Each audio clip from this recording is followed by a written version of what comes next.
Life was not meant to be thought of. No thoughts, no thinking involved. It was meant to be experienced. It's what I see when I look at a child. It's what I see when I look at my nieces.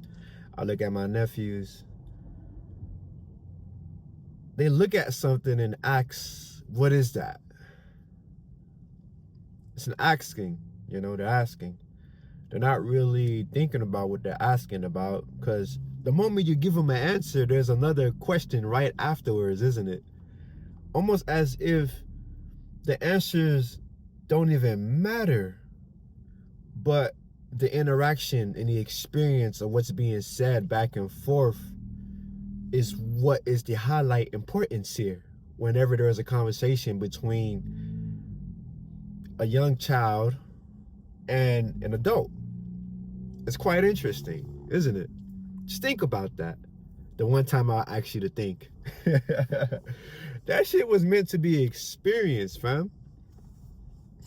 Now we don't got all sophisticated with our technology, and our minds think, our tangible mind, think that it knows everything because it loves to fill itself with information after information after information, and it loves to toot its own horn.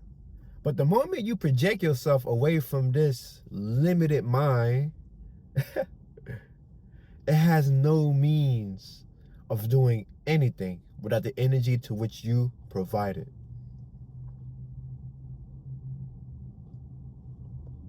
That's fire, isn't it? Yeah. Yeah. Really. I mean, just think about that, man. That's fire. Life is meant to be experienced, and through the experience, we learn. And learning fulfills that emptiness of answering said curiosity of questions, so to speak. Or if I'm keen enough, I won't even ask the question to anybody out here, but of course I would ask it in silence, right? And then in silence, some type of experience, circumstances, of people or event will reveal itself, and within that, an answer can be found. If it's externalized, if it's internalized, then the answer can be found within that silence that you are in. Because there's familiarity to that silence. There is home. Yeah, you're home in that silence, right? I mean, to those who, of course, meditate, to those who live by themselves, to those who have able to create a portal to which there is nothing, and you can slip yourself right into that portal of nothingness and just be. And just be. You comprehend to the things that which this vessel is channeling and saying and bringing forth to you. Yeah. You know. It's fire though. It's mad fire, honestly. So you start to get the deeper esoteric meaning of come as a child, being like a child, remaining as a child in your heart chakra, right? It's where you reside. It's your truest self. It's your truest being, right? What's going on here? Literally, it is yourself. They say right behind the heart and in front of the spine is where that orb, the solar, the sun, right? We have a sun above us externally, and it circulates and makes sure that everything gets the same amount of shine in its spiral rotation inwards and its spiral rotation outwards. We have something like that here that sits right underneath or in the back of the heart, which is the middle of your chest, not to the left, not to the right, a vortex, so to speak, the generator of the electromagnetic field that composes or incompose our actual spirit self from leaving the body whenever it wants. Of course, we have to put the human body into a low power mode in order for the true self to exit out of the body. This happens at night, whether you're conscious or unconscious of it. But then now we're spiraling into other things, aren't we?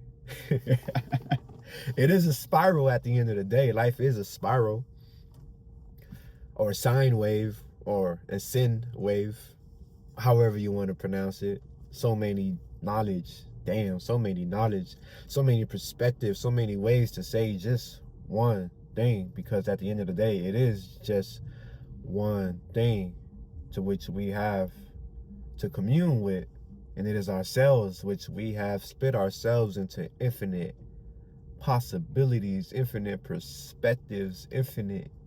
And I don't think we fully comprehend how infinite that is, honestly, until we are away from the vessel, or we channel deeper and deeply into consciousness, and then we are able to reconnect ourselves to that which we have been disconnected from. Fire. It's fire. It's fire. I'm a fire sign, so I'm gonna always, like, you know what I'm saying, say that in the ways to say that what was said was just brilliantly delivered, you know. I often wow myself too, because I'm not really thinking when I'm talking and channeling. I'm just being. Intuition takes control of this vessel, you know. Intuition takes control. And then afterwards, when I go back and watch it, or if I'm able to catch myself, I'll be like, yo, nigga, that was fire, fam. That was some fire shit right there. Let me get my note out and jot this shit down. But then I start laughing because, nigga, it came out of you. So what is it that you need to be jotting down? Hey, that's fire.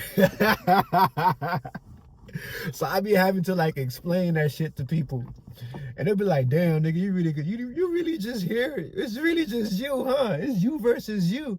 I'll be like, nah, ain't no verses here, fam. It's just I and I, as they say in the great Rastafari culture. I and I. You know, when I speak to another human being that is separated from myself, it's I and I that's having a conversation. But of course, I have to take the other eye into that perspective, right? Because we all got our own particular perspective, and we see things in a particular manner, depending on our culture, our language, our environment, experiences, and whatnot. Nevertheless, we are all the same. And what makes us different is the experiences itself that has been gathered, that has been accumulated, like data, mining, like it's Bitcoin, you know? Yeah, and we just come together with these experiences and share with one another to see, you know, what this perspective of self think about it, or what that perspective of self think about it. Damn, you know what? Let me remove myself from this whole English culture and go to another culture, maybe Japanese, and see what their perspective is about it. And oftentimes you will see some similarities in these perspectives, you know, because again, there's only one singular energy here. And it's gonna say it and say what it has to say in the means that it can through its own experiences, you know, without thinking, because thinking is a second thought. And who wants to be second, honestly? Who wants to be second, nigga? We first all the time. It's about me, it's about you, it's about we, it's about I. It's about the whole collective. It's about the whole individual. You see that?